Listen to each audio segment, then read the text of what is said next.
All of us are here because our debaters need very little in the way of introduction. Christopher Hitchens is a columnist for Vanity Fair and the author of many books, including God Is Not Great: How Religion Poisons Everything. In a review of that book, Richard Dawkins praised the deadly accuracy of Hitchens' critique and offered this advice: if you are invited to debate with Christopher Hitchens, decline. Relax. Relax. Now, Dinesh D'Souza, who has not declined, has written influential books such as The End of Racism and The Virtue of Prosperity. One reviewer said this about Dinesh's new book, quote, infinitely more sophisticated than the rants produced by Richard Dawkins and Christopher Hitchens.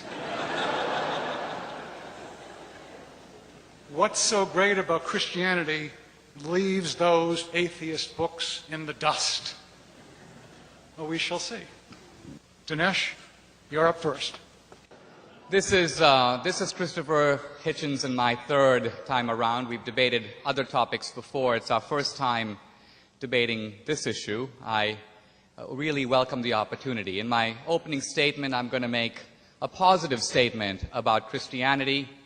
In my rebuttal, I will correct the mistakes of Christopher Hitchens.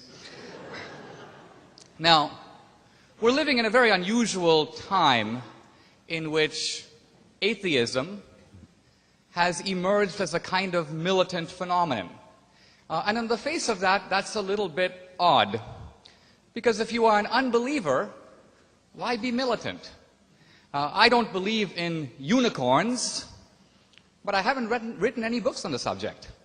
I don't spend a lot of time denouncing unicorns. I live my life as if unicorns did not exist. But what we have from the atheist side is a belligerent attack on theism and specifically on Christianity. I want to try to answer this attack by using the same tools of reason and skepticism and science and evidence that is the banner under which the atheists march. In no way this evening will I rely on scripture or any kind of theology to make my points. I'm going to focus entirely on reason and evidence. Let me begin, if I may, this way. In reading through the various atheist books by Hitchens, Dawkins, Harris, and the others, if I were to make a list of the values that the atheists cherish the most, I would list values like the idea of individual dissent, the notion of personal dignity, the idea of equality, the equal dignity of men and women, an antipathy to oppression, inequality, and slavery, the idea of compassion as a social virtue. Now, what's interesting is that if you take a good look at this list, you realize that these values came into the world because of Christianity. How do we know that? Partly by looking outside of Western civilization, where we see that these things that we take for granted, there's a tsunami that devastates a place in Africa, all the Western, which is to say Christian nations, rush to help. Nobody else seems to. Something unique is going on that's internal to our civilization. Now, you might say, well, Western civilization isn't just built on Christianity, it's built on Athens, by which we can say classical reason, and also on Jerusalem, which is Judaism and Christianity. And yet, if you look at the world of Athens, which is to say Greece and then pre-Christian Rome, you discover that those were civilizations that were based on slavery.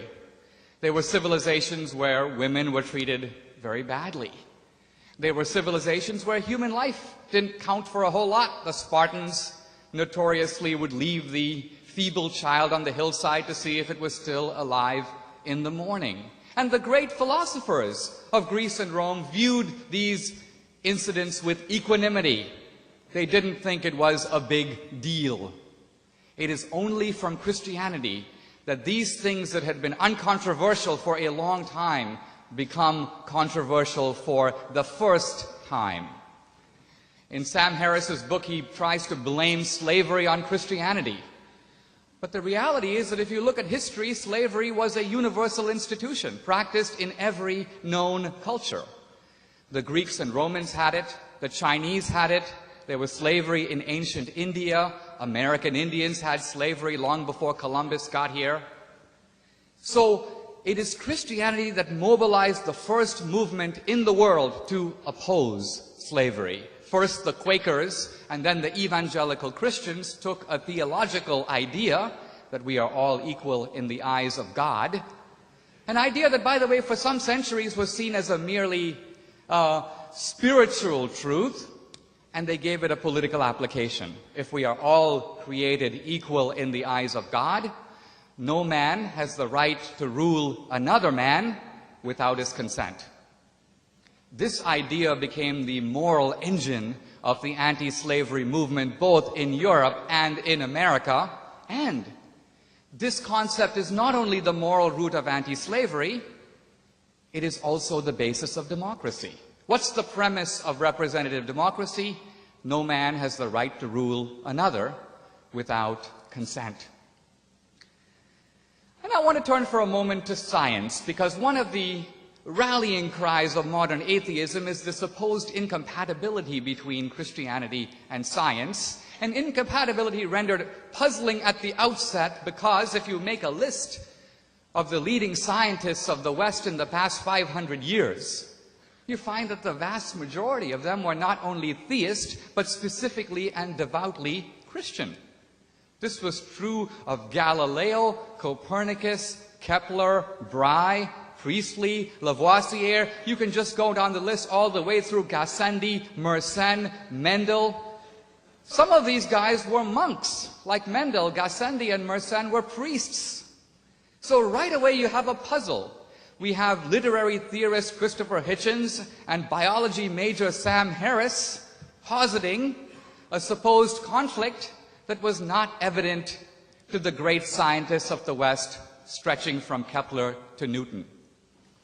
I want to make perhaps a further point about this, though. Not only were these scientists Christian, not only did they see their work as revealing the divine handiwork in the universe, but I want to argue that modern science itself is based on three Christian assumptions that are at root metaphysical. Assumption number one, the universe as a whole is rational. The universe embodies rationality. Now, if you think about it, that's odd. It's pretty easy to say that my friend Bill is rational, or Christopher Hitchens is partially rational. It's another thing to say that matter and objects and planets embody a certain kind of rationale. They follow rational principles. Number two, the universe obeys laws that are comprehensible in the language of mathematics. Again, if you think about it, that's very strange. If I'm driving my car, I can follow laws. I see a stop sign, I come to a halt. How does matter obey laws? How does the electron know what to do? If we look at matter, it is unbelievably well behaved.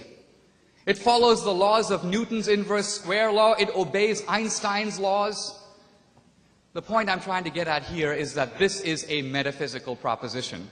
A third one, the laws out there in nature are mirrored by the goings-on within our minds. We can apprehend and understand the laws. Very odd. Why should the goings-on within our head match the goings-on in the universe? Now, if you're a believer, you know why. God is believed to be omniscient, which is to say super-rational. He built the universe to embody rationality. God is a lawgiver, and the universe reflects His laws. We are made in God's image. We have a spark of the divine, so it's not surprising to the theist that you have this arrangement. But for the atheist, you can't take any of that for granted. This is faith-based science. A final point. We hear a great deal about how Christianity has been terrible for the world. The truth of it is, if you look at the casualties of Christianity, the Inquisition, the Crusades, the Salem witch trials. I read a book on the Salem witch trials. I had been educated to believe the Salem witch trials had killed thousands, or at the very least hundreds of people. I discovered that at the Salem witch trials, the number of people executed was in fact 18. The Inquisition, if you read Henry Cayman's book, the most authoritative study of the Inquisition, the Spanish Inquisition, over 300 years, killed 2,000 people. Now just try to compare that to the crimes inflicted by atheist regimes, not 500, not 1,000 years ago, but within our lifetime. If you look only at the big three, Stalin's Russia, Mao's China, the Nazi regime in Germany, you have within the space of 5 decades over 100 million casualties. So atheism, not religion, is responsible for the mass murders of history. I want to end by saying that I think Christianity has done a lot for the world. The world would be a lot worse if we didn't have it. I think even Christopher Hitchens, by the end of today, should be chanting, if only under his breath, "Thank God for Christianity."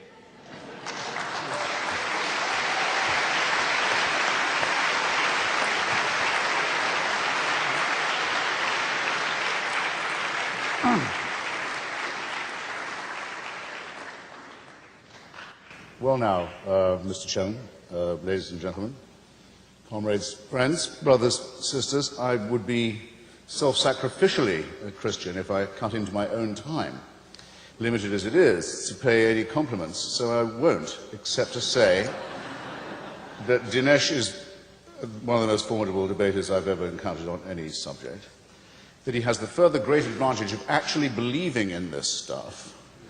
You try it. You go up and down the country, ask a Calvinist, does he really believe in Calvin's theory of predestination? Ask a Roman Catholic, do they really believe in the virgin birth? You get all kinds of Life of Brian evasions from them. It's metaphorical, really. No, Dinesh believes this. That's very useful. And then I want to thank the alarmingly polite and wholesome faculty and staff of the King's College. Now, I'm asked to prove that Christianity is the problem, and I'll try to do that, but for now, all I need to say is it's a problem or part of the problem, being as it is what we know it to be, a loose plagiarism from Judaism, and along with Judaism, one of the other two religions plagiarized in turn, that's given us all the blessings of Islam. So it's part of man-made religiosity that trades under the brand name of monotheism. And the problem that all three have in common is that of faith. Faith, in other words, that a man-made religion can actually keep a promise of salvation, not just in this life and the next. Dinesh, you'll notice, was careful to say, well, certain social ameliorations can be written down to Christianity. He didn't claim that it was a salvation in this life or the next, just that some of its adherents have occasionally taken liberal stances. Well, I think he'll find he has a higher standard of proof in front of an audience like this. That's the first belief that faith involves.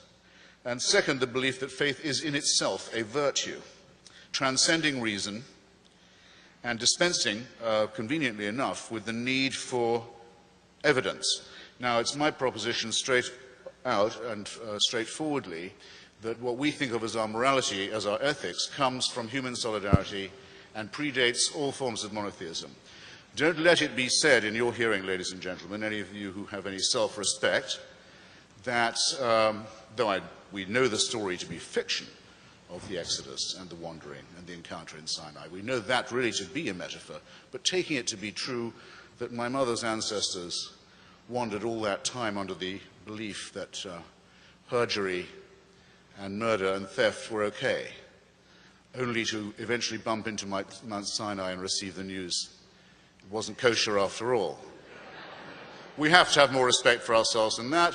Any human society that had believed those things wouldn't have got that far. I think it's pretty safe to say. Christianity, in other words, is masochistic as well as partly sadistic.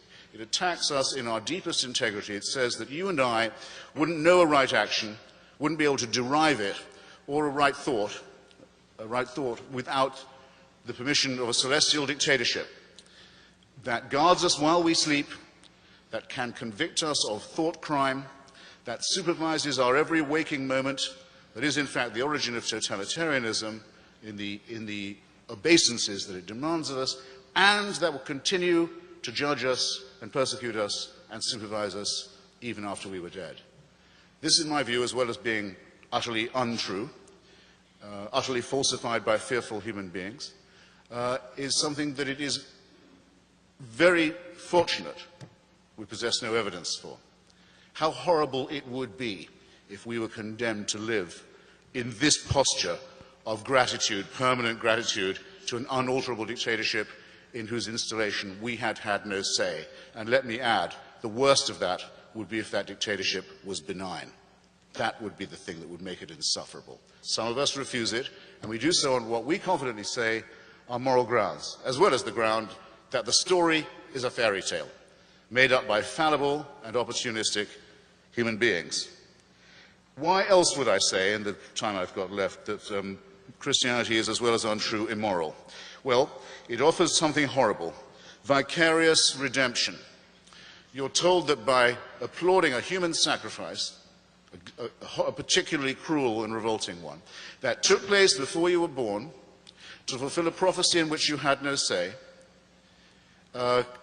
condemns you either to punishment and sin if you don't accept it, or, if you do accept it, offers you the chance that your own sins can be forgiven you. Well, everything is wrong with this picture. First, as with the original proposition of a deity, it requires of you compulsory love as well as compulsory fear. You have to simultaneously love someone, you're commanded to love them, and be frightened of them at the same time. This is no way to teach morals. Second, you're told not that you might get a second chance, but or that your debts can be paid. I can pay your debts if I care enough for you. I could serve your time in prison if I wished. But I can't forgive you the sin. I can't absolve you of the responsibility for what you've already done. I can't wash you white as snow.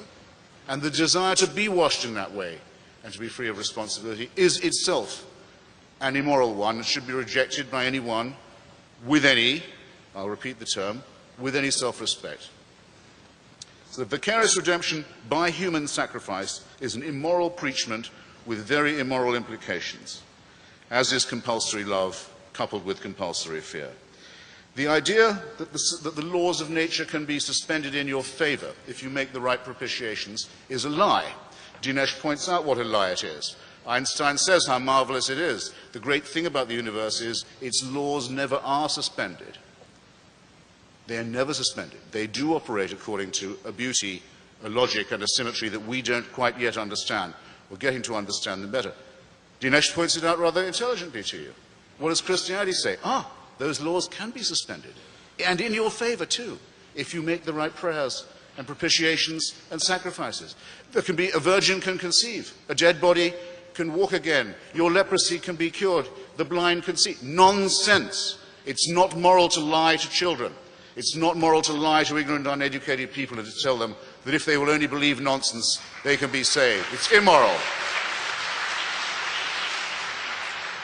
The totalitarian concept of the afterlife, the idea, the hideous idea, doesn't even occur in the New Testament. Doesn't occur even in the violent rape and genocide-filled books of the Jewish Bible. There is no punishment of the dead. When God has destroyed your tribe and had your virgins and your children murdered in front of you and your flocks and herds scattered and so on, and you also fall down to a bronze sword, he's done with you. The earth can close over you. That's it. You've tangled with the wrong tribe, the one he favored. Not until gentle Jesus, meek and mild, are you told, if you don't make the right propitiations, you can depart into everlasting fire. One of the most wicked ideas ever preached, and one that's ruined the lives and the peace of mind of many, many children, preached to them by vicious, child-hating old men and women in the name of this ghastly cult, which we're met here to discuss tonight. I don't need 2 minutes to finish with this religion, but thanks. I have a moral challenge on this point. Answer me this if you think that morality comes from the supernatural and we require celestial dictatorship permission for it. Name me a moral action committed by a believer, or a moral statement or ethical statement uttered by one that could not be made or uttered by a non-believer. I've asked this in a number of venues and forums now. I'm going to keep on asking it. I've not yet had an answer. If I was to ask anyone in this room, however, could they name a wicked action performed or a vile statement made by someone attributable only to their religious faith, there isn't a single person here who would have to hesitate for a second in discovering what that was and saying it. Why is it incompatible with knowledge and science? It's for this reason. We calculate that the human species, Homo sapiens, has been around now. Carl Sagan thought perhaps 200,000 years. I would say 100,000. Not more, not less. In order to believe the Christian message, you have to believe this. For those 100,000 years, people were born, died, usually, many of them, in childbirth, either the mother or the child. Life expectancy, perhaps 20 years, 25. Died of microorganisms they didn't know existed. Genesis doesn't mention them because the people who write Genesis don't know there are microorganisms. Earthquakes would have been terrifying. Tsunamis, volcanoes, mysterious events. War and famine superimposed on this. You can all fill out this picture for yourselves, I'm sure. That was our life.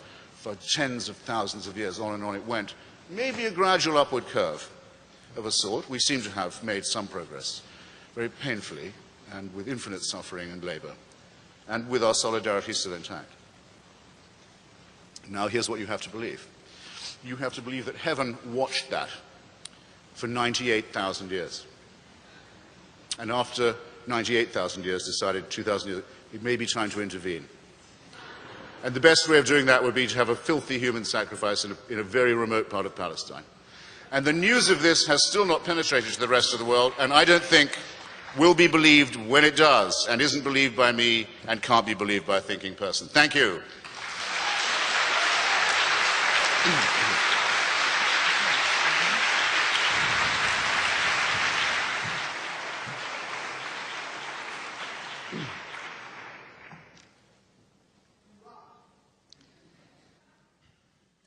Somewhat like the mosquito in the nudist colony, I'm trying to decide where to begin. I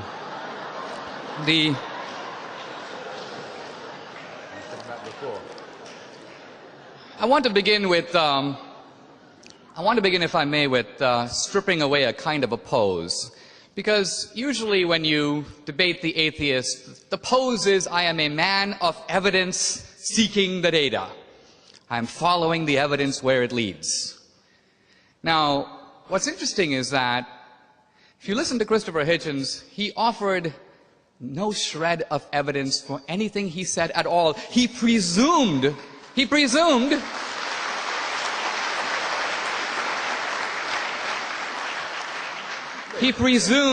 that God does not exist. He presumed the Christians made it all up. He presumed, let's take one of his seemingly firmer presumptions. Scientific laws are inviolable.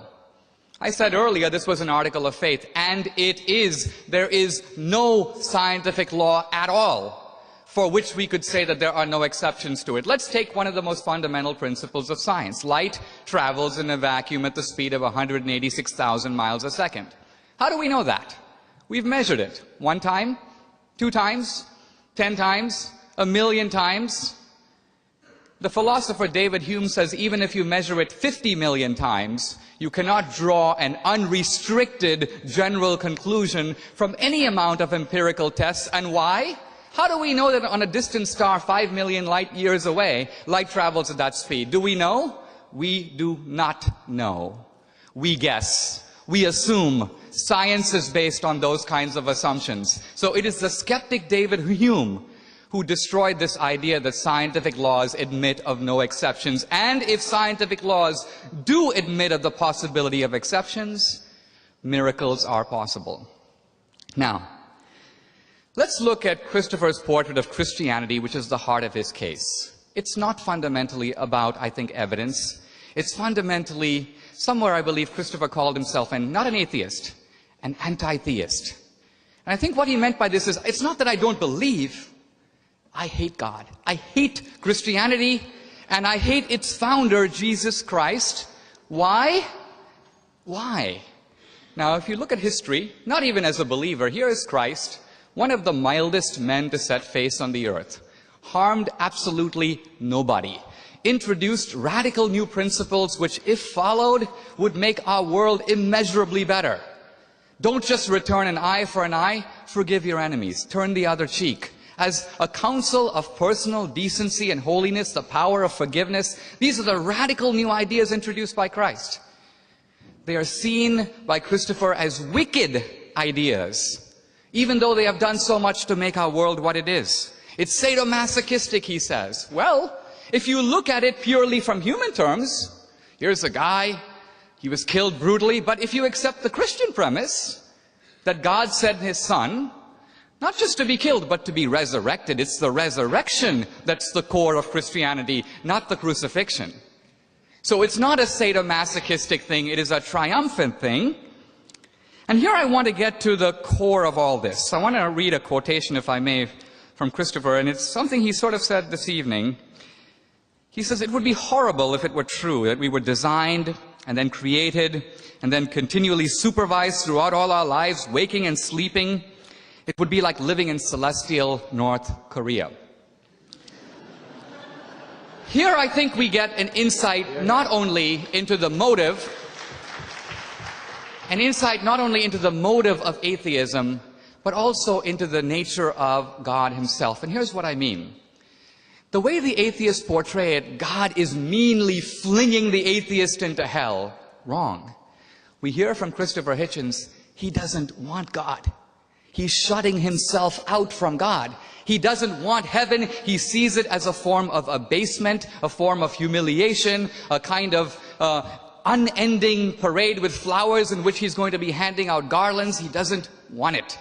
In short, the gates of hell are locked from the inside. When the Bible says that salvation is a gift of God, many people think it means that God gives you the gift of salvation. No, that's not what it says. It doesn't say salvation is the gift from God. It says salvation is the gift of God. God is the gift. And there's no compulsion. We are free to accept him or to reject him. If we reject him, it is by our own choice, and God reluctantly gives us our wish. There's no sadomasochism in that. There is only free choice, the choice to reject God. Thank you.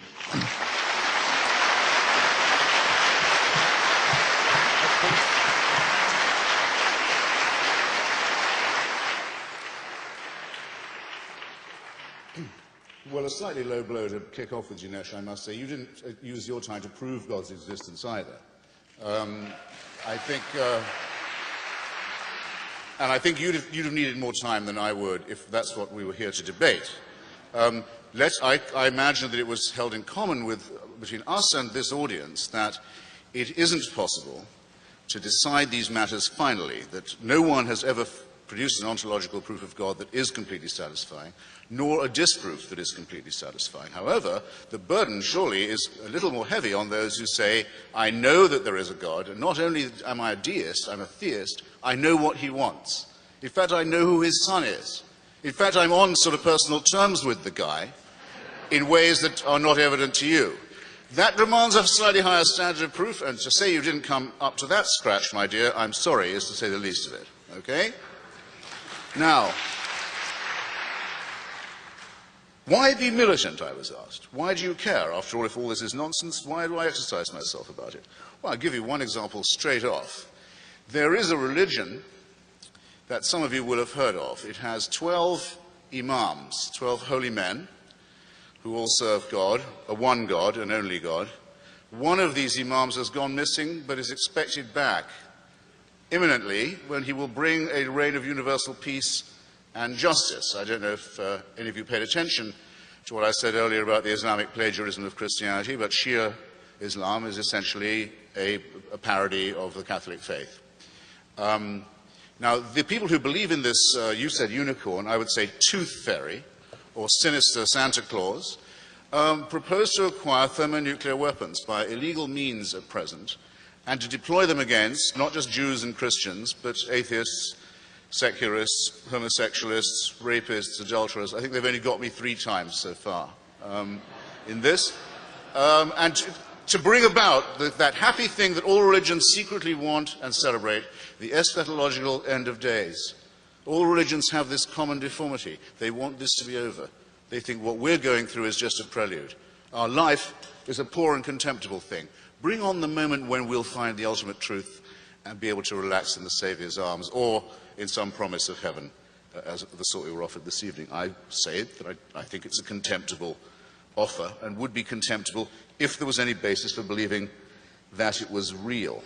I'm not going to duck, in case you think I am, the question of atheists and secular atrocities, but I'm going to leave it to our next segment, because it'll take me just a fraction more time, and I'd like to do it in such a way as to pin Dinesh somewhat more to the mat on it.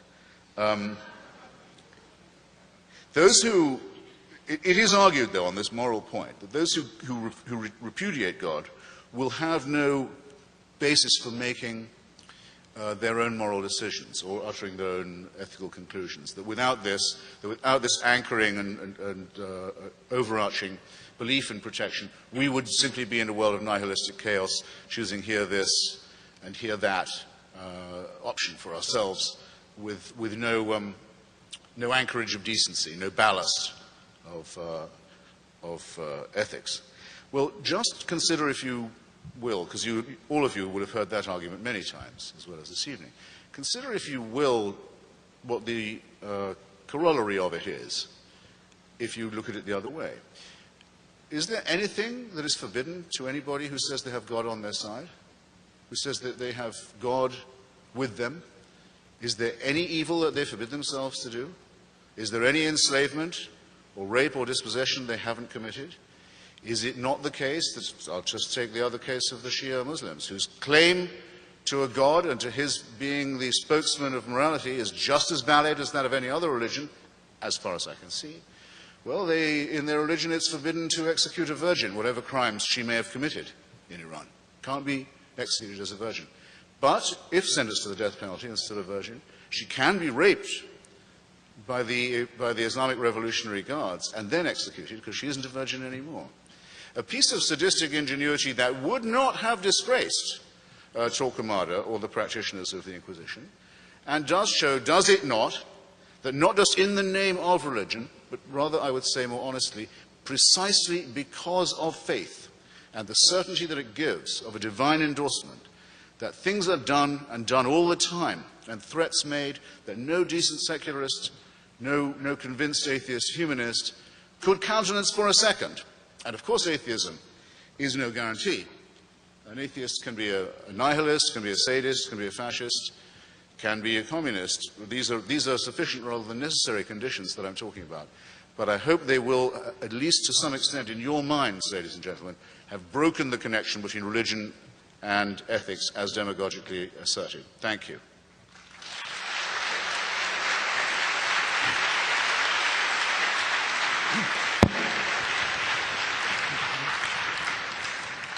Yes, we'll now move to 15 minutes of cross-examination, with Dinesh getting the first question and the debaters going back and forth. Now, if you have a question that you'd like to ask the debaters, you may, in about 10 minutes or so, begin lining up over there.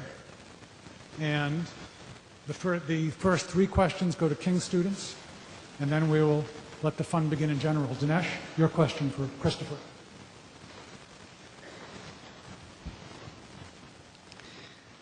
Could you name any scientific law whatsoever for which you have certain knowledge that there are no exceptions? No, I couldn't. I mean, Thank you. I made a different assertion. I said that Einstein says the laws of nature are not suspended. That's quite different. You chose to attack a position I hadn't actually espoused. And you had said yourself that there is an obedience to law observable. I can quote you. But my point was that was an article of faith.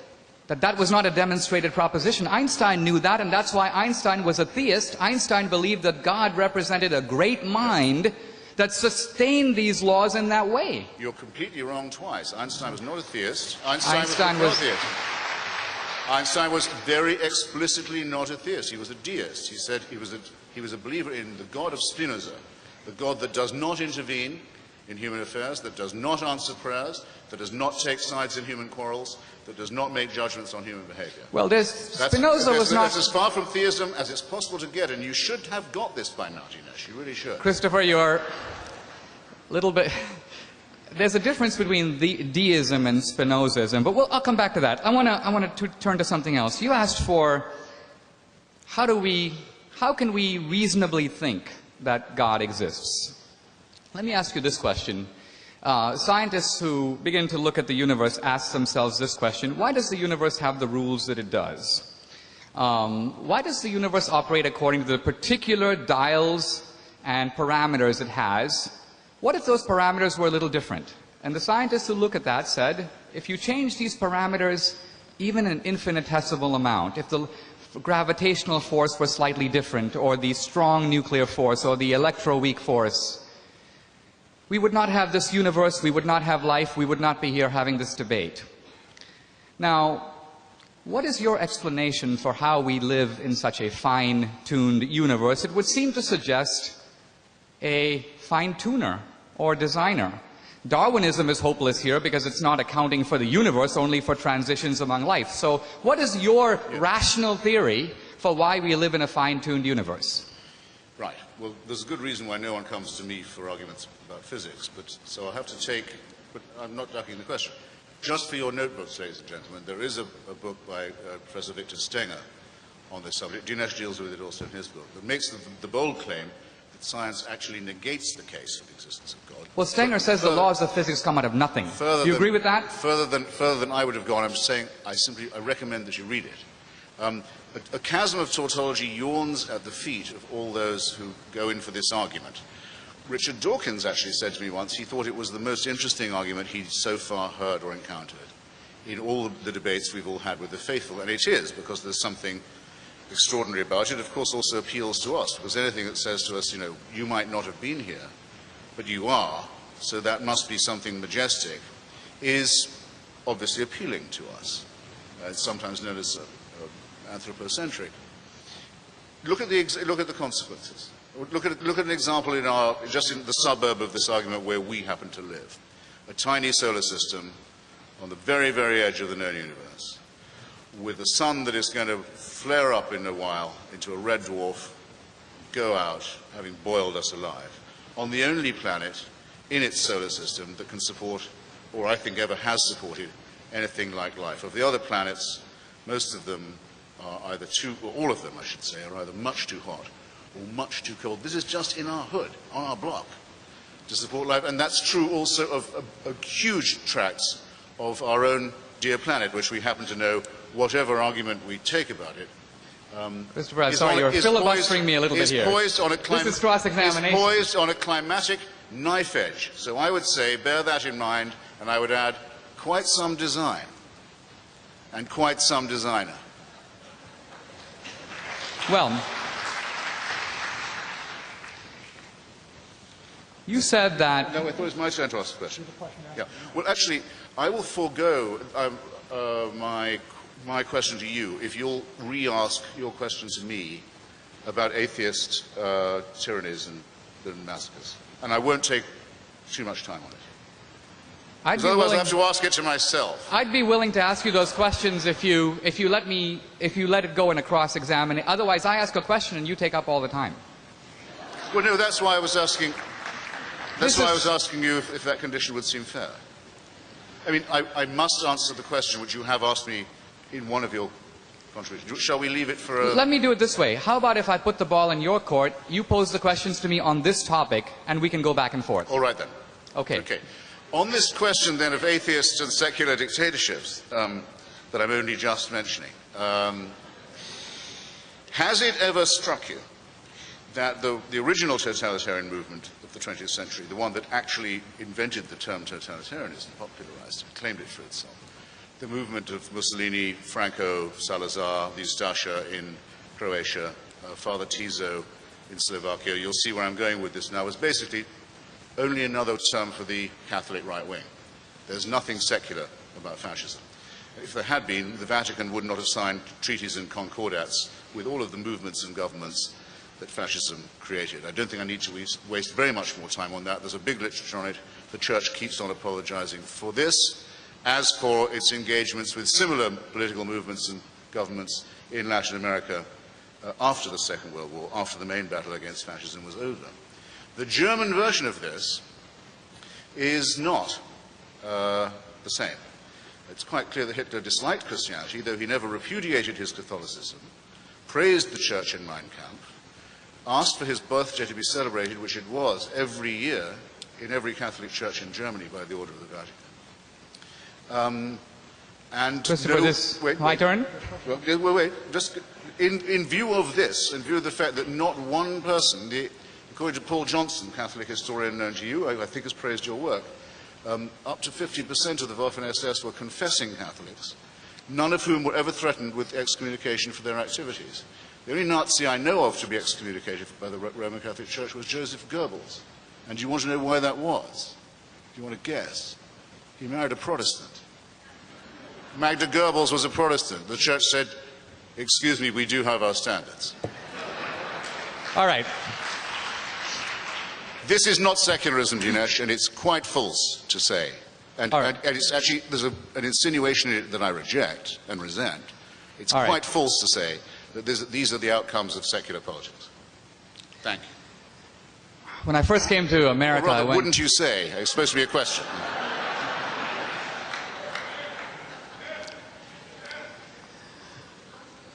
You notice that in his statement, Christopher Hitchens zoomed in on one issue, Hitler and the Nazis, leaving untouched, indeed unmentioned, the scourges of communism.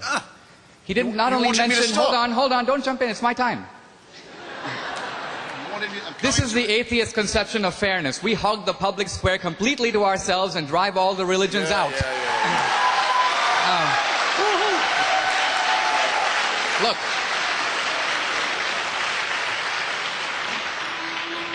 You wanted me to stop. I need about 2 minutes to answer you. Okay, fine.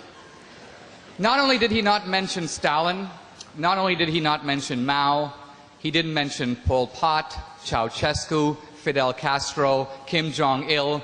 Now, Richard Dawkins in The God Delusion says, well, there's a big difference. The Christians did what they did in the name of religion, but the atheists aren't committing their crimes in the name of atheism. Now, this is what happens when you let a biology major out of the lab. Because here's a guy who knows nothing of history. I wouldn't accuse you of that, Christopher. But all you have to do is read Marx. All you have to do is familiarize yourself with communism. It was an explicitly atheist ideology that sought to create a new man and a new utopia, liberated from the shackles of traditional religion and traditional morality. It was no accident, as the Marxists said, they always targeted the churches, they always killed the clergymen and the priests and so on. Now, the case about Hitler is very interesting. You should read Richard Evans' multi-volume History of the Third Reich. In the beginning, Hitler thought, I can make some friends among the Lutherans and the Catholics, and so he invented something called positive Christianity, which was basically Nazi Christianity. He praised Christ basically because he said that Christ was the only one alert to the dangers posed by the Jews. But you only have to read the book to realize that Hitler hated Christianity. He hired people around him who were all atheists. Their explicit goal, the moment they got into power, was to destroy the church, which was seen as doing what? Putting a little bit of a moral bridle on the horrible plans of Nazism. So ultimately, it's not the Christians. Christians ultimately are accountable in some ultimate sense. Atheists are not. And that's why the atheist regimes killed more people in a week than the Inquisition could kill in 3 centuries. And why?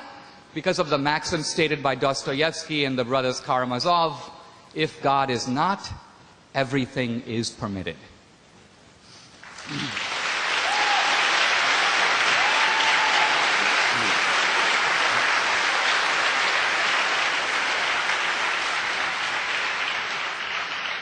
Again, Dinesh, I'm sorry, a slightly low blow. You said, look, when are you going to get through with your questions? So I politely stopped. And then you said, look at all the things you didn't mention in it, which I was just coming to. Now, by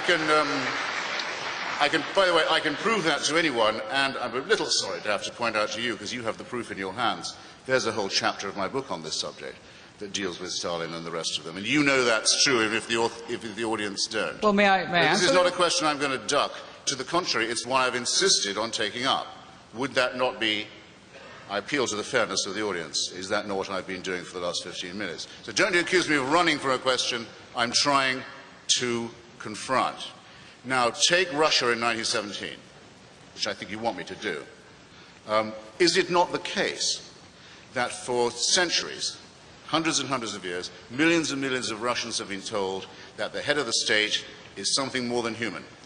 Not quite divine, but a little more than human. The head of the church, the Tsar, the little father of his people, and that from him all blessings come. And under this benign Christian rule, serfdom, the publication and circulation of the protocols of the elders of Zion, the original fabrication of anti-Semitism, many other similar delights are born. Well, you're Joseph Stalin. You inherit this situation. You shouldn't be in the dictatorship business, I submit, wouldn't you agree, if you can't take advantage of a huge reservoir of credulity and servility like that. It's ready-made for you. You can say, well, let's have a heresy hunt, and there'll be heretics, all right, and you have a show trial. An inquisition. You can say, let's have miracles. We'll claim we are responsible for miracles. Lysenko's biology purports to produce miraculous new harvests. We'll say that all blessings should be attributed to my benign rule. Everyone should thank me all the time and fear the permanent workings of the evil one against the happy state that we're trying to create. This is a simulacrum, very recognizable, of the relationship between Christian orthodoxy, feudalism, serfdom, and anti-Semitism.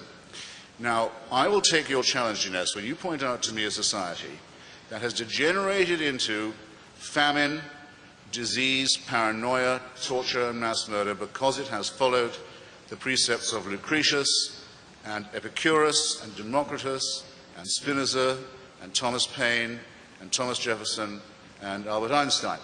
If you can do that, if you can point to me a society that erred and fell into horror by doing that, then we'll have a level playing field.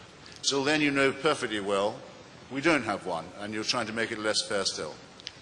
Let me, if I may have the same time to answer. Right here we see the way in which there's a kind of inequality of measurement going on. We find among the atheist writers an attempt to blame religion not only for its own crimes, but also the crimes of atheism. Sam Harris, in his book The End of Faith, says the following. He's trying to prove that suicide bombing is entirely religious. But he knows that the inventors of suicide bombing in the modern form are the Tamil Tigers, who are fighting over land and are fighting over self-determination. So he says this: while the motivations of the Tamil Tigers are not explicitly religious, they are Hindus who undoubtedly believe many improbable things about the nature of life and death. The cult of martyr worship that they have nurtured for decades has many of the features of religiosity that one would expect in people who give their lives for a cause. So the Tamil Tigers see themselves as secular combatants in a political struggle. But Sam Harris detects a religious motive because these guys are Hindus, and surely there's some underlying religious craziness that explains what they're doing. Now we turn to Christopher Hitchens. I want to read, if I may, a line from Daniel Dennett in his book Breaking the Spell. He says this. He says, "It is true that religious fanatics are rarely, if ever, guided by the deepest and best tenets in those religions. So what? Al-Qaeda and Hamas terrorism is still Islam's responsibility, and abortion clinic bombing is still Christianity's responsibility." Here's what he's saying. If bad guys do bad things in the name of an ideology, the ideology doesn't get to shake them off and say, those guys were just perversions. You have to take responsibility. And the point I'm making here is, Christopher Hitchens will not take responsibility as an atheist for the crimes committed in the name of atheism. He is doing backward somersaults to blame the Christians for them. So Christianity has a lot to answer for.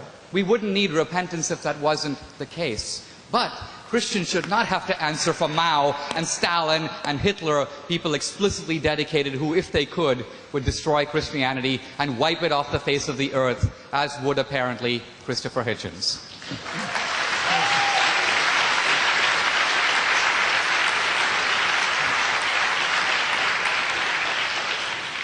It's time to let questioners from the audience get in on the fun.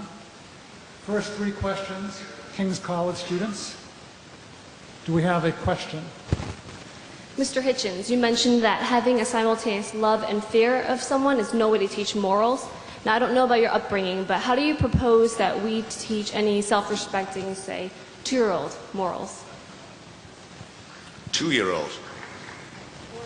Or should we wait until they've developed a good sense of self-respect for themselves to learn morals on their own?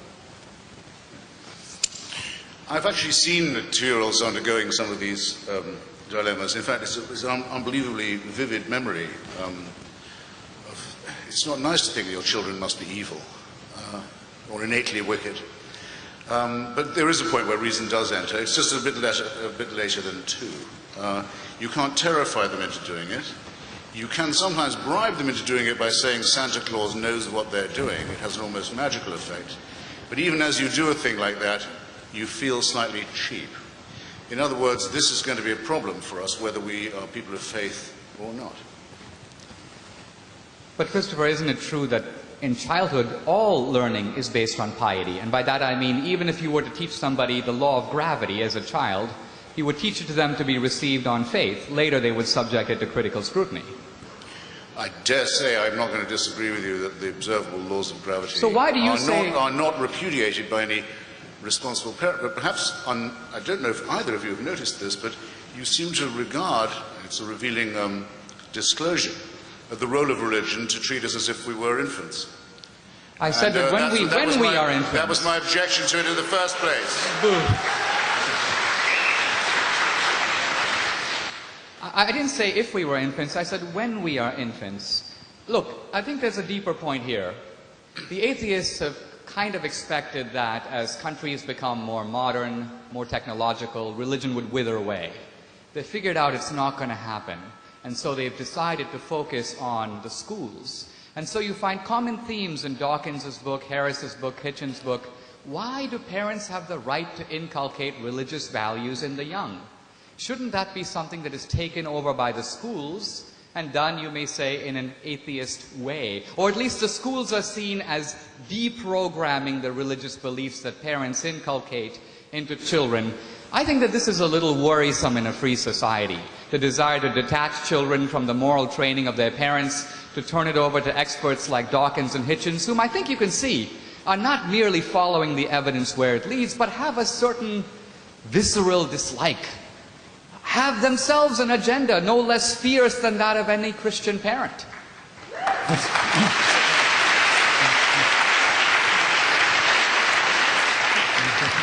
This is a question for Mr. D'Souza. It's a statement you made earlier that the laws of nature reflect the goings-on in our head. I'd love to hear you elaborate on that a little bit more. The point I was getting at is this. When I said earlier that the laws of nature, the universe is lawful, we only have to go to other cultures to see how odd that is. The Muslim writer Al-Ghazali says, how can the universe obey law? How can matter obey laws? He says the universe is a reflection in the mind of Allah. Everything happens because Allah intervenes every single nanosecond to make it happen. Now that's not the belief of Christianity. Now, if you imagine that in our heads are atoms and molecules and neurons firing away, I ask you, what logical necessity is there for the workings of these neurons in here to match the laws of the universe out there? Why should there be a correspondence between the two? Again, as a theist, I have an answer. As an atheist, he has a guess. And in fact, he's been hanging an awful lot on that guess tonight. The reason, I'm not defending this or that miracle, but I'm simply saying that we have a very limited understanding of You haven't defended any laws. miracles, as a matter of fact. I'm sorry? You haven't defended any miracles, as a matter of fact. Well, in my book, as you know, I defend one, the resurrection. I lay out the evidence for it in a very much in a historical way. But that was my point, that there's a strange correspondence here that ultimately relies on faith. And the only difference ultimately with the atheist is he relies on the evidence while denying the metaphysical ground on which it stands. Isn't that true? Metaphysical drama is a bit strong, I think. It's whole cloth fabrication. Isn't science Quite, based on metaphysical I assumptions? still think you misrepresented David. If you see something apparently involving suspension of the laws of nature, shall we say, the sun standing still so Joshua can win his battle, all right? Or the raising of Jairus' daughter, or even my favorite miracle, the turning of the water into wine at Cana. A tribute to the Hellenistic influence that still persisted in Palestine at that time. You still have to ask yourself the question, which is more probable, that the laws of physics or nature have been suspended, by the way, in my favor, or that I'm under a misapprehension? Everyone has to ask themselves that question. That's if they saw it themselves. If they take it as a report issued through and filtered through dozens of other non-eyewitnesses and corrupt texts down the years, then I would think anyone who says that they think of the resurrection as a historic fact is advertising a willingness to believe in absolutely anything. Let's have another question.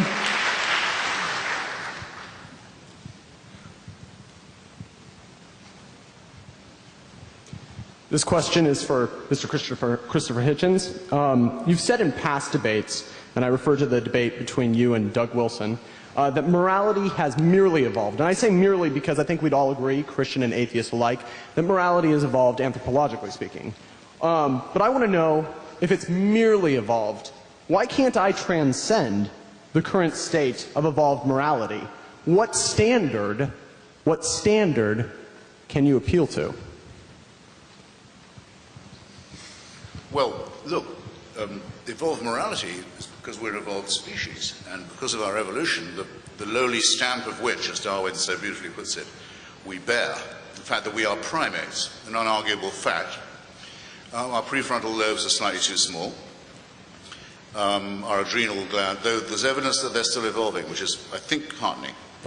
You may have to be patient. It won't come in time for Tom Tancredo, but it is coming.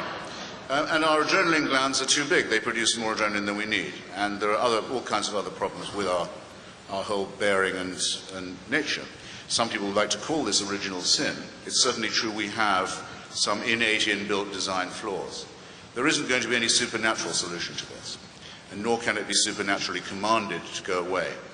As Fulk Greville says, you can't create people sick and then order them to be well. And that's what religion does. And it's because it makes impossible demands on people and insists they believe in possible things and obey laws that cannot actually be followed that I accuse it of totalitarianism, the essence of which is the combination of authority with caprice.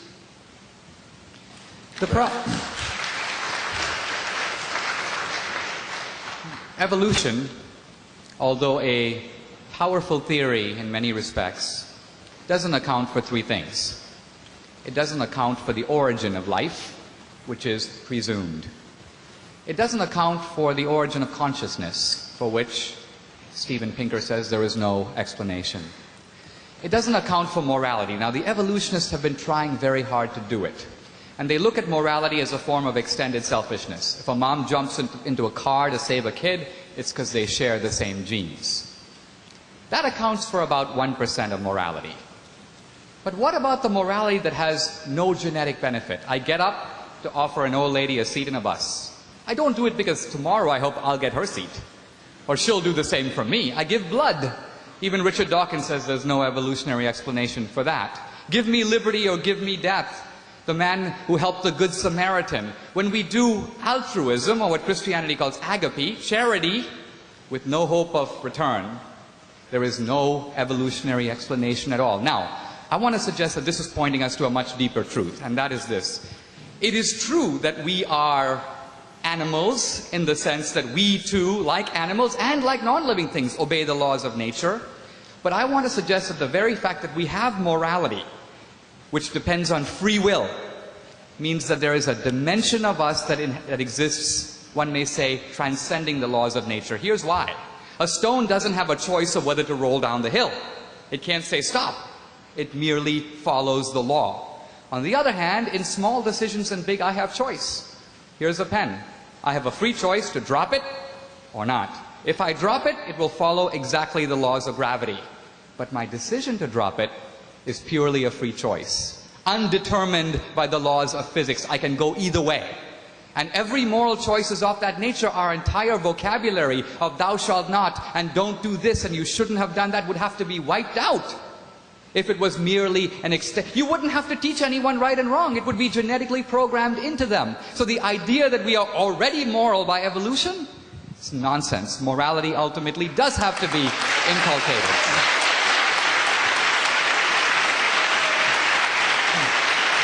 Next question, please. No, well, I think, I'm sorry, with your leave, that demands a little correction. First, just take the Good Samaritan. Since he was already known of by Jesus of Nazareth, assuming he ever existed, the man from Samaria, his good behavior can't be attributed to Christian teaching, can it, by definition? And if you recall, all the people who behaved worst in that story were priests and Levites and the other devout ones. So they seem to have got he seems to have got his idea of human solidarity without divine or religious permission. Christianity did not exist at the time. Anyone here who isn't a serf can say for themselves, yeah, were you taught that it might be a good thing to give blood? Was this inculcated into you? I can certainly say it wasn't into me. When I was a socialist, it was one of the things I was most proud of. I would go to give blood because we were proud of the fact that the British National Health Service never had to buy any. There was always enough. There were always enough people who would go and give a pint. Because why not? Why, by the way? They weren't giving one. I give a pint, I don't lose it. I regenerate it quite quickly. But someone gets one. Something in that gesture appeals to me. Christopher, I've done someone a good thing, and it hasn't cost me a sacrifice, and I don't have to act as if I've just done something incredibly virtuous and self-sacrificial and pious. And then, yes, as a matter of fact, I do have a very rare blood group, and one day I'm going to need some blood myself. And I hope enough other people are thinking about me in their way too.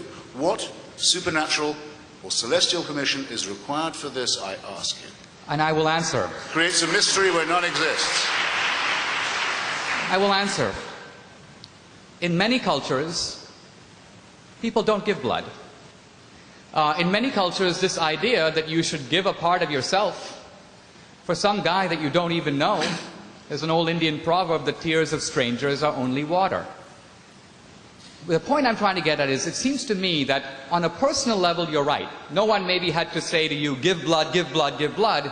What you're missing is the fact that here you are, atheist Christopher Hitchens, educated and raised in a Christian culture, the culture of Christian Europe, where this idea of compassion, which was not there in the world before, Aristotle scorned it. Aristotle praised magnanimity, the superior man deigning to the inferior man, but not compassion in the sense of feeling for the other guy. It was Christ who invented that and brought it into the world. Now, you are parasitic on that. You are acting out those virtues, but you're refusing to pay debt or even acknowledge the Christian source of them. That, it seems to me, is a little ungrateful historically.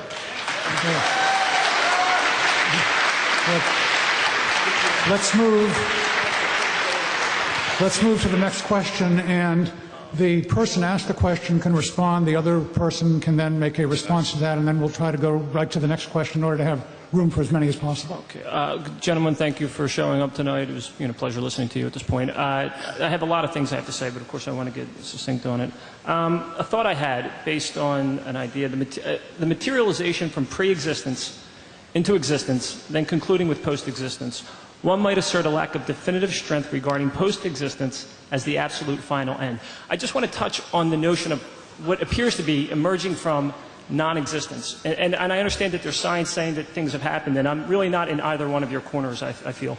But I feel like this is substantial for me. Do you have a question? Yeah, the question is, I'm trying to generate some feedback, because I think maybe we could humble down and say, hey, well, we are somewhat in the unknown based on linguistics, and we're somehow trapped in this sense of the unknown. I mean, you may feel, I know you're science-based, I know you're somewhat religious-based, but this merging out of non-existence into existence and then back into post-existence, do you see a pattern there, a 0-1-0 pattern? And do you want Dinesh or Christopher to answer that? And then row 4 would indicate, if you filled out that pattern, I would suggest a 1. Now, just tell me what your general idea of that is, your sense of that, not necessarily taking it to verbatim.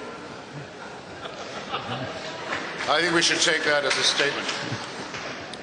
I move we take that as a statement. That's fine. I don't know if it's unchristian to note, Next, but in fact. okay, Next. let's move on. Another.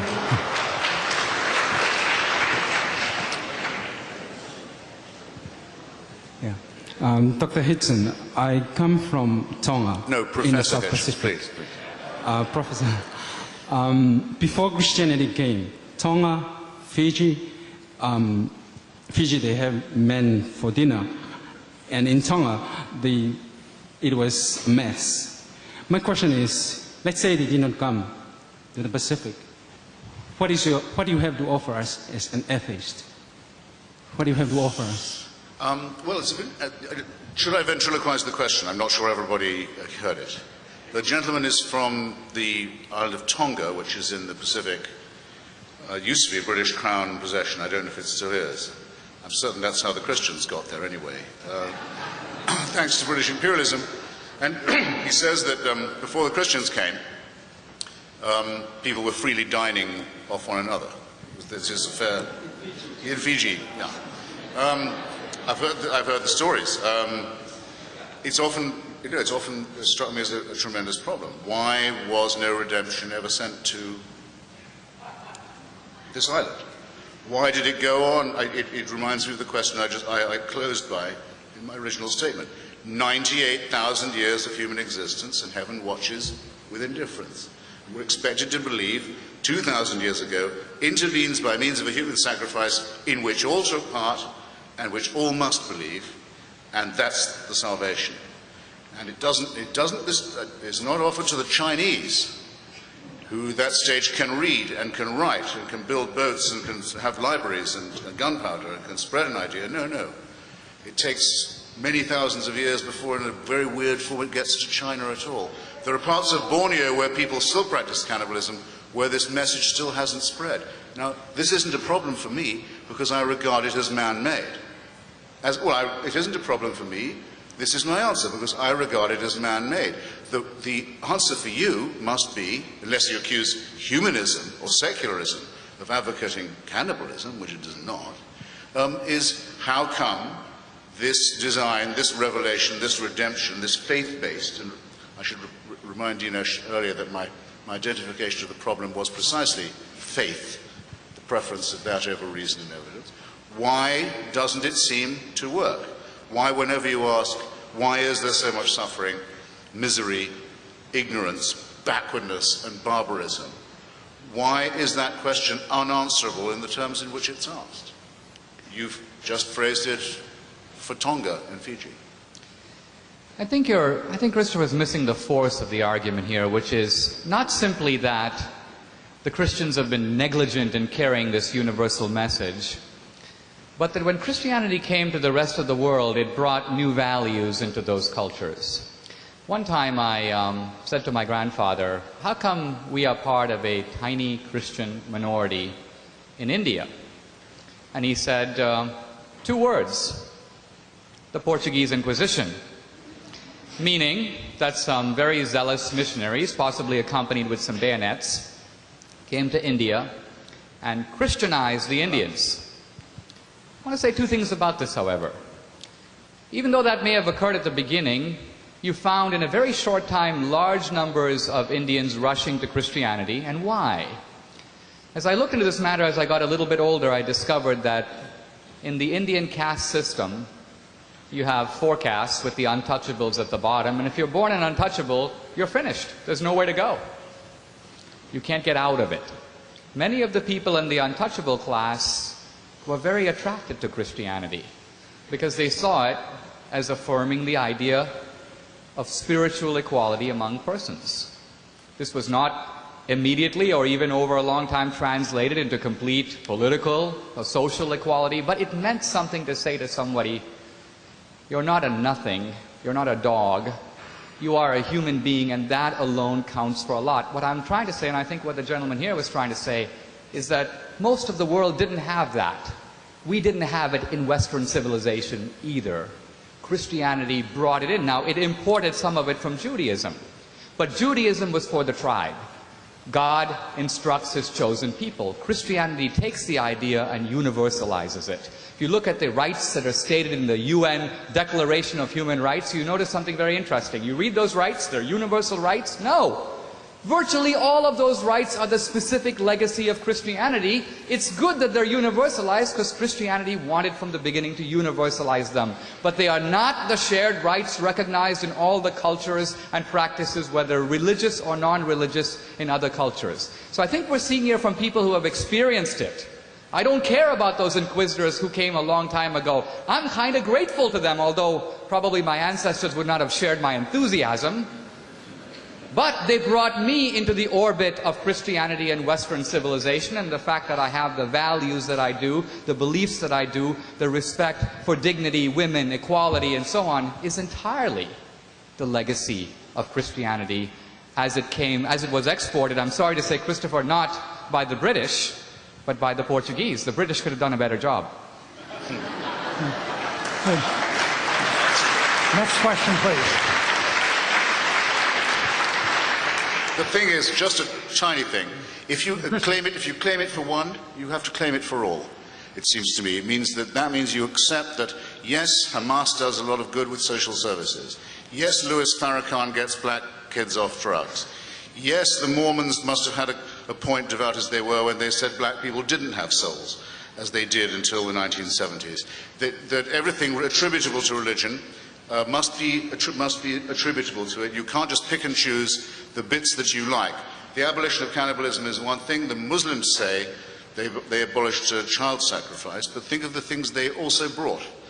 And tell me if this doesn't show, what I've been arguing from the first, that it is a man-made institution, not a divinely appointed one, and that you get exactly the sort of coincidences you would expect from that. The world looks as it would look if there was no God. Next question, please. My question is for Mr. Hitchens. Sorry, keep getting them, but... That's all right. Movement, evolution, and change are hallmarks of human history. If religion poisons everything, as you claim, why haven't we just gotten rid of it and moved on?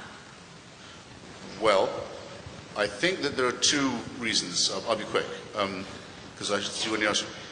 Religion caters to our egocentricity, to our sense of self-importance, as well as to our masochistic tendencies. I'll say what I mean by that. Religion teaches us that we're originally sinful, that we're sinners in the hands of an angry God. The Qur'an says we're made out of a clot of blood. The Bible says out of dust. That we're born evil, we're wicked, we should sprawl, we should grovel, we should be glad that someone who even cares to look after us at all. Be grateful. I think this is a disgusting attitude, but you won't, I think, fail to recognize that it's a very accurate picture of what's preached. But, worm as you are, cheer up. The universe is designed with you in mind. And God has a plan for you, and you alone. So to this terrible groveling is added a terrific arrogance as well. Thus you get the phenomenon of people like Mother Teresa, say, brushing past you and pushing you off the pavement, saying, sorry, out of my way, don't mind me, I'm just on errand for God. And they call this modesty. That's why it appeals. And the second reason why it appeals is, I don't know why this is, because I don't see what there is to fear in it. You're not going to know when you're dead. You're not going to know it. So there's nothing to be frightened of. But people are frightened of death. And the central lie of all religion is that there's a cure for this. And an exception will be made in your own case. An eternal life offered if you make the right propitiations and the right abjections. Well, I'm sorry. I think it's the height of immorality to lie to people like that. But that's why it survives. That's why it survives. Let me answer, if I may. Religion poisons everything. Christopher is known for literary flair. I think what we've seen here today, when I first came to America, I lived in Arizona, I went to a rodeo, and I'm sort of reminded of that. We have a point here, a point there, and just a lot of bull in between. Now, here's what I mean by that. Isn't it a case of gross rhetorical and argumentative excess? I mean, did religion poison Shakespeare, or Milton, or Dante, or Michelangelo, or Raphael, or Bach? Were they corrupted by religion? No. Their work is in some ways an exhibition of a transcendent reflection as we see in art. Even secular people should be able to appreciate that and to recognize that that is the special legacy of our civilization, built in part on Greece, but also in equal, if not larger part, on Jerusalem. Now, we are now coming closer to the core of what this debate is about. This idea here that religion is a form of wish fulfillment. Christopher didn't think of that.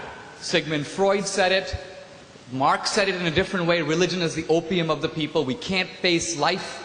We can't face death, so we make up stuff. Now, I could give a religious rebuttal to that, which would look something like this. I can totally see why in a wish fulfillment world we would invent heaven. Heaven is cool. And if I wanted to get away from my diabetes or the fact of death, I might say, I'd like to live in heaven. I don't think I would have made up hell. Hell is more severe than diabetes. It's a little tougher than death. So why would a wish fulfillment inventors of religion come up with the rules of self-denial and so on that make our life more difficult, more sacrificial? We would make it easy. We'd start by taking out that commandment against adultery, if we were making it all up. Now, one final point. The idea of religion as wish fulfillment makes no evolutionary sense at all, a point made by the atheist Steven Pinker. He says this: it makes no evolutionary sense to make stuff up that threatens your own survival. Imagine this: I am a rabbit. I am being pursued by a lion. I have to decide whether to run. I decide I will not run. Why? There is another life waiting for me, even better than this one. What would be the fate of such a rabbit? It would be immediately eaten. Rabbits who engaged in wish fulfillment would not survive. That's the point. You need a better theory.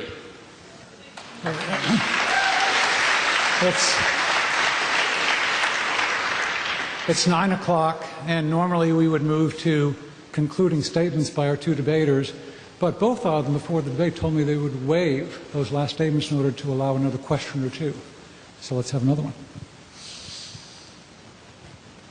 Mr. Hitchens, you began your opening statement by decrying the very concept of faith or beliefs in the absence of good, solid, supportable evidence. There was an American psychologist named William James who was a great believer in faith. And he insisted that the wonderful contribution of Christianity was to allow us to make leaps of faith that the laws of science or even mere common sense would decry as completely unsupportable. Unlike a man of faith, can a completely rational mind have the courage to, for instance, take a leap of faith with a total stranger that could lead to friendship, or maybe even with a dire enemy in the hope that that might ultimately lead to peace? Well, I think you're confusing the leap of faith with a risk or a chance. The leap of faith, which I attribute to Kierkegaard, not to the varieties of religious experience, is what's necessary to get you across a gap where no evidence exists, and where some of the evidence may be to the contrary. And the problem with that, though I can see the will behind it, is that you can't make it just once and find yourself on the other side. Faith got me across this chasm. Now I'm safe. You have to keep on making it. You have to keep on going to church, sometimes several times a week, to assure yourself you're right to believe it in the first place. And it becomes morbid and ritualistic and irrational. And you're back where you started, on the wrong side of the chasm. Otherwise, this argument, we wouldn't be having this argument if Christianity had an answer to any of this, or any other religion either. In Christopher's book, he makes the argument, I think I've seen him quoted saying this too, that the absence of evidence is evidence of absence. If you don't see evidence for something, don't believe it. Now, I would suggest that in the empirical domain, in the world of human experience, that is a valid principle. It even applies to miracles. If someone came to me and said, my leg grew 3 feet last week, I would say, let's bring in the doctor with the measuring stick. Let's see if it actually happened. We are in the domain of verification. However, the non sequitur here is the following. There are many questions that are vital to our life because it would affect the way we live that are not in the empirical domain. Let's say I would ask you, is there life after death? Shakespeare says death is the undiscovered country. No one who's gone there has ever come back. certainly not in a natural. So here's the question. How would you subject that proposition to testing? What possible evidence are you looking for when it is not in the empirical domain? Christopher says automatically rejected out of hand, since there is no evidence, but there is no evidence in a domain where evidence is unavailable. So I would suggest that here we have the dogmatic atheism that because it doesn't know, refuses to believe. Now if you ask me, do I know? I would say no. On this point, I don't know either. The believer shares the agnosticism with the atheist, but the difference is the believer says, even though I don't know, I believe. Remember, the statement of belief is not a statement of knowledge. I know my brother. I wouldn't say I believe in my brother. I know the guy. The reason I say I believe is because I don't know. So what I'm saying is, why is it in any way more irrational for me to take a position on one side of an issue than for him to take the other side of the issue on which there is no empirical evidence on either side? I would submit it's a leap of faith for both of us. The only difference is I am leaping toward God, he's leaping against him.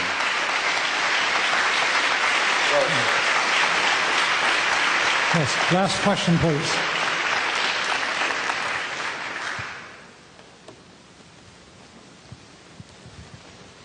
Thank you both. My question is for Christopher. I've heard you say in several debates that I've seen online that you do not deny the existence of either the transcendent or the numinous. And that's the language that you use. Yes. And I was just thinking, given your obvious antipathy towards religious belief and superstition, I think a lot of people come to religion and come to religious belief after having some sort of peak experience, either a transcendent experience, an experience of the numinous. So my question is, how would you advise someone, or what sort of recommendation would you make for someone that has that sort of experience but doesn't want to interpret that in, let's say, a religious vein? Because I think many people will turn to religion because they're so just profoundly disoriented after having like some sort of experience of transcendence. Okay, well, what I say, I'm very touched that you noticed it, is that the transcendent and the numinous, which I wouldn't trust anyone who didn't have as faculties, or faculties should be distinguished from the supernatural. That, for example, I'm just about to forget his last name. Francis is his first name. He's the Collins of the Human Genome Project, with whom I had a long discussion the other night, says that he was hiking one day, I think it was in the Pacific Northwest, and there was a frozen waterfall that had 3 streams frozen. It was a frozen trinity, if you like. And at that moment, he says, he got down on his knees and accepted Jesus Christ. Now, I will simply have to say, of someone whose work I enormously respect, and who I believe I've quoted correctly, that to me is a wild non sequitur. That people who talk like that are, it may be a deformity in me, I think it's white noise to talk like that. White noise. And I don't think I'm missing anything, because I'm quite just as fond of the music of Verdi, say, as I was when I thought he was a Christian, presumably was, as when I found out that he wasn't. And many other great famous musicians and painters who actually turn out to, in their devotional efforts, not to have been themselves devoted.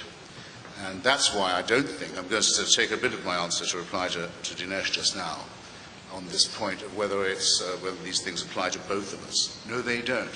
When I say I think that that's a meaningless statement, I'm not making a meaningless statement myself. Anyone can say that they understood what I said about Francis Collins's remark. By the same token, when I had a debate on Hugh Hewitt's program, a very fair-minded, very intelligent Christian, he got me on with his favorite Presbyterian. He said, "This is the man you have to beat." And I said, "All right," we went at it. One of the questions I asked him was about the resurrection. Do you agree with the verse in St. Matthew that says that at the time of the crucifixion, all the graveyards of Jerusalem opened, and the dead came out and walked and greeted their old friends and so forth? I was going on to ask him, because if you do, it seems to me to cheapen the idea of resurrection if it was so commonplace. That's where I was going with it. But he thought I was asking whether literally true or not. And he said, well, as a Christian, yes, I absolutely do believe it. But I'm not so sure I believe it as a historian. I will just have to say that to me, that nonsensical remark is a statement of faith. And what I've just said about its nonsensical character is not itself a meaningless remark, because it's intelligible to everybody here. And that should weigh a little in this argument. it seems to me. Thank Well, you.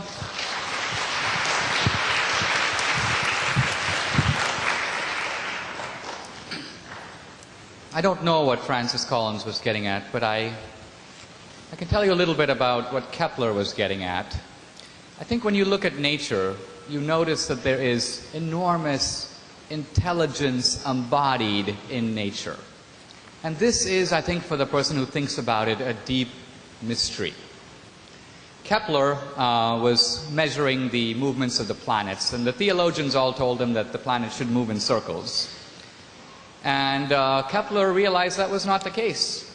But he said, I bet you, based on faith, that there is a divine plan for the motions of the planets that is far more ingenious, mathematical, symmetrical, and beautiful than anything you have thought up so far. And when he revealed Kepler's laws, he said, I found it. This is, if you will, God's plan for the universe. There's a deeper point we're getting at here. Earlier, Christopher said, what does Christianity do that's different? Why can't an atheist do the same? He's written a book denouncing Mother Teresa, somewhat irreverently called The Missionary Position. I do want to tell you a very brief story about this and then try to say why someone like Mother Teresa might be an object of such derision. Mother Teresa was in Calcutta, apparently hugging a leper, at which point an Indian walking by casually said to her, I wouldn't do that for all the money in the world. And she replied, I wouldn't either. I am doing it for the love of Christ. Oh, please. And gag me with this. the point I'm trying to get at here is, Yuck! I can see him champing at the bit, Saccharin. before I turn it over to you, I want to give an explanation for why he's champing at the bit. Religion makes moral demands on us, and Christianity asks that we move outside of ourselves and consider first the welfare of the other person. Now, this is ultimately a little bit of an annoying and an irritating and a difficult doctrine. Even Augustine prayed, make me chaste, O Lord, but not yet. The Christian feels this too. The atheist, I want to suggest, is chafing under the moral rules of Christianity. That's the concentration camp he's talking about. Ultimately, he realizes that a life lived according to the 10 Commandments is a life in which we are accountable. We all live in a world where bad guys sometimes make off with the money, where good guys come to grief. It's not fair. What goes around doesn't come around. But religion says that at the end of the day, what goes around does come around. There is a last judgment. There is an ultimate accountability. I would suggest that as human beings, we chafe under that. We hate the idea that our actions are ultimately accountable, that even the things that we do in private and in the dark are under scrutiny and are being recorded. Atheism is a massive rebellion against that, but it disguises itself as moving along the strict pathways of reason. It's not an intellectual revolt, it's a moral revolt.